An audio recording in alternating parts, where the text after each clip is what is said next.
some of the kids in the program today. Where are you? Scream out. There you go. I love those kids.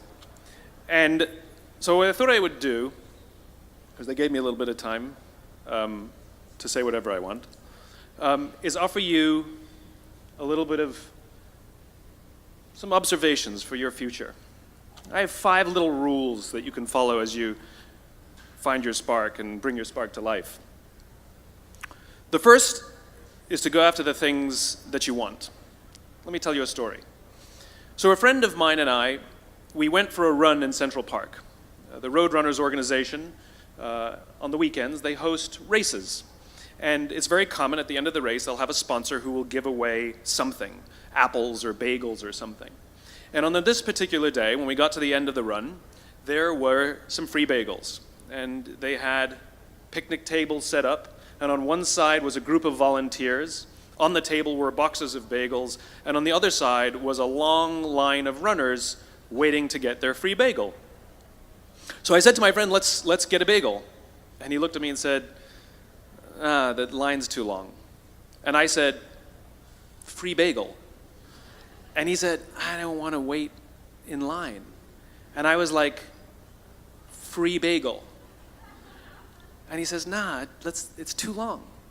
And that's when I realized that there's 2 ways to see the world. Some people see the thing that they want, and some people see the thing that prevents them from getting the thing that they want. I could only see the bagels. He could only see the line. And so I walked up to the line. I leaned in between 2 people, put my hand in the box, and pulled out 2 bagels. And no one got mad at me, because the rule is you can go after whatever you want. You just cannot deny anyone else to go after whatever they want. Now, I had to sacrifice choice. I didn't get to choose which bagel I got. I got whatever I pulled out, but I didn't have to wait in line. So the point is you don't have to wait in line. You don't have to do it the way everybody else has done it. You can do it your way. You can break the rules. You just can't get in the way of somebody else getting what they want. That's rule number 1. Rule number 2. I like this one. In the 18th century, there was something that spread across Europe and eventually made its way to America called puerperal fever, also known as the Black Death of childbed. Basically what was happening is women were giving birth and they would die within 48 hours after giving birth. This Black Death of childbirth was the ravage of Europe, and it got worse and worse and worse over the course of over a century. In some hospitals, it was as high as 70% of women who gave birth who would die as a result of giving birth. But this was the Renaissance. This was the time of empirical data and science, and we had thrown away things like tradition and mysticism. These were men of science. These were doctors.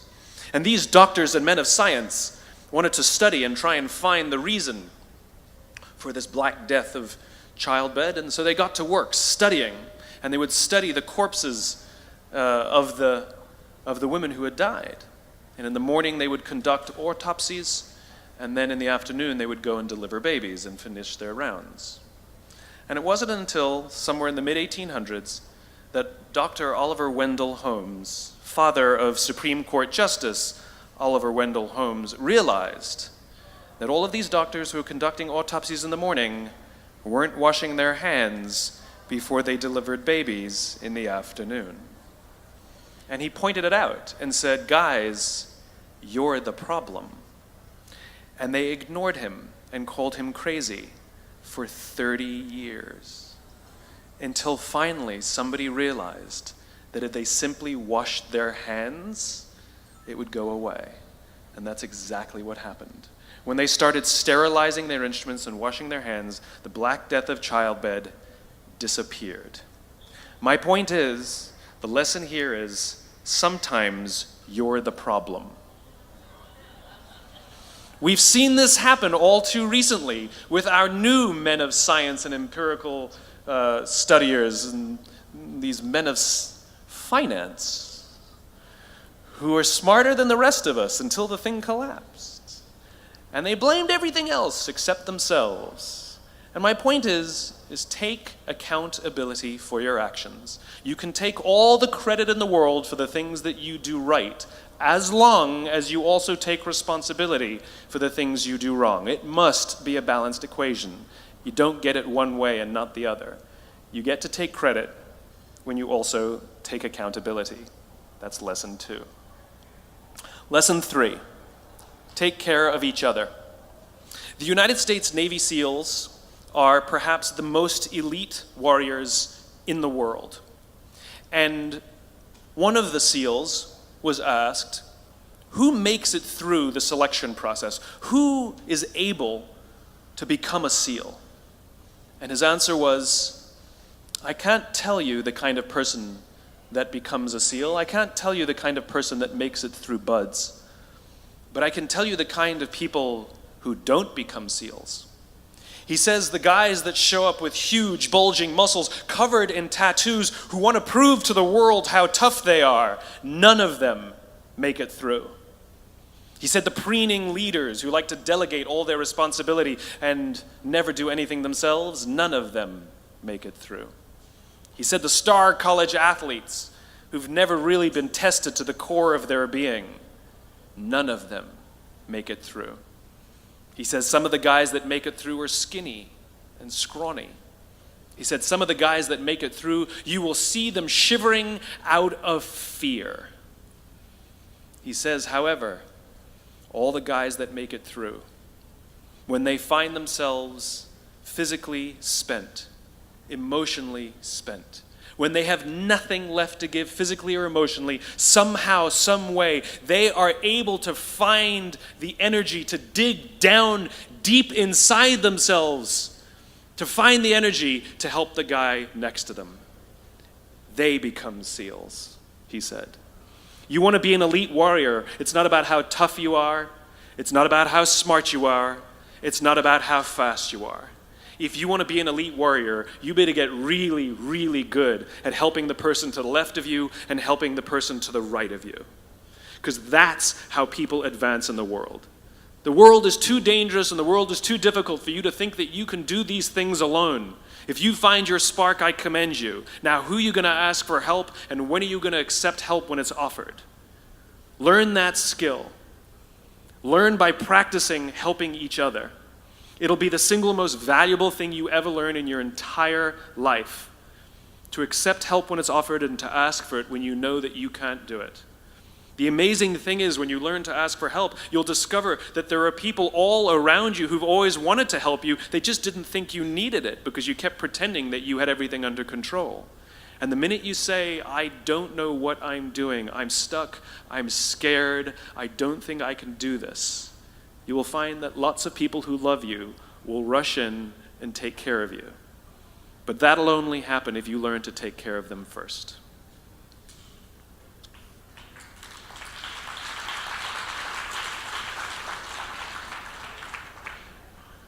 Lesson 4.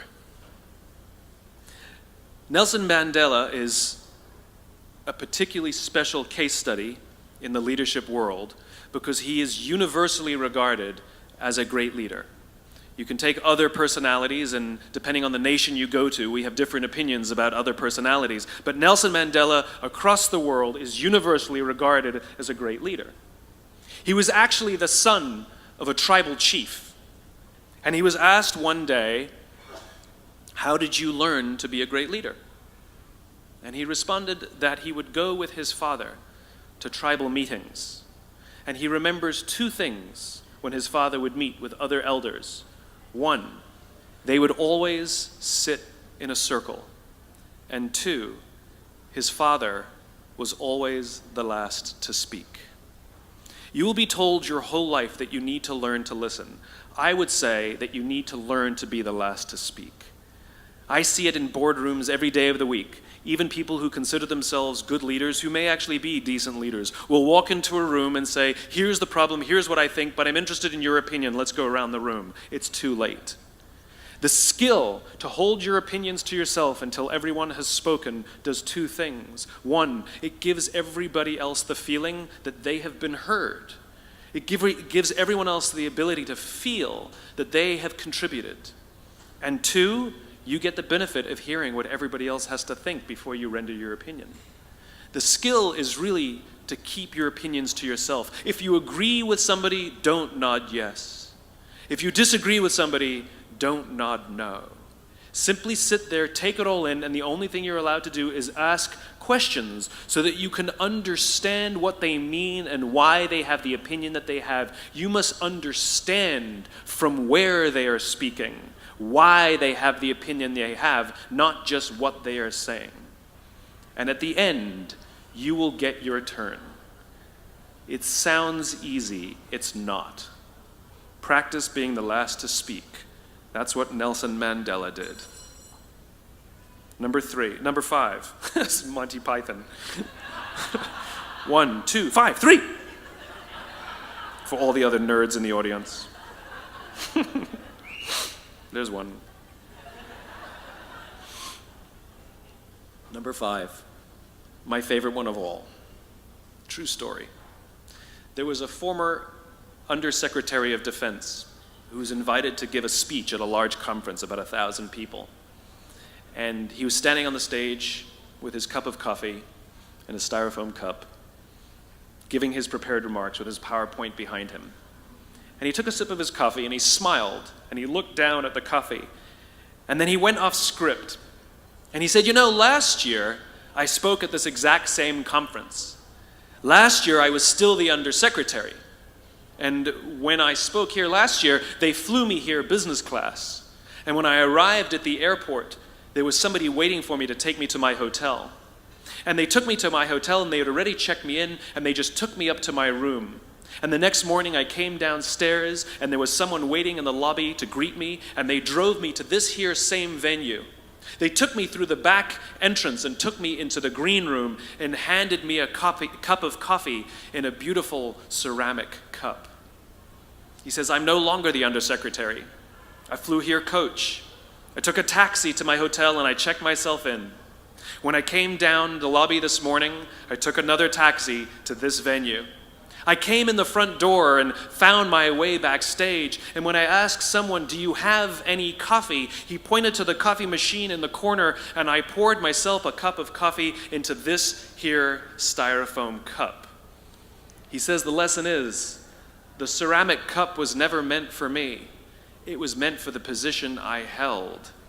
I deserve a styrofoam cup. Remember this. As you gain fame, as you gain fortune, as you gain position and seniority, people will treat you better. They will hold doors open for you. They will get you a cup of tea and coffee without you even asking. They will call you sir and ma'am, and they will give you stuff. None of that stuff is meant for you. That stuff is meant for the position you hold. It is meant for the level that you have achieved of leader or success or whatever you want to call it. But you will always deserve a styrofoam cup. Remember that.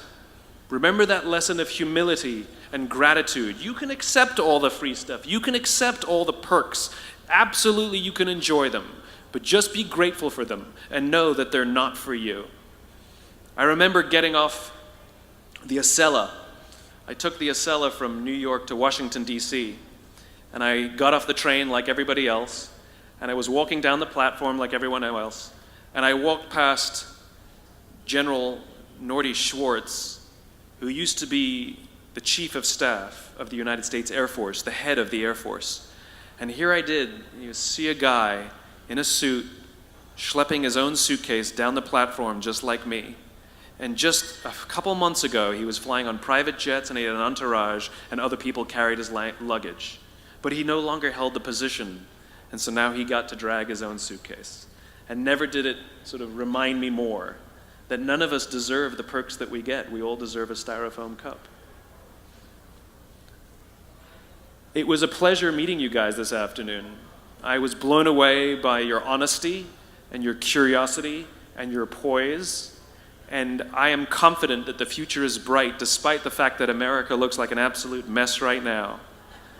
I am confident that the future is bright for one reason and one reason only, because you will grow up and you will be our future. Thank you very, very much, guys. You're wonderful. Thank you.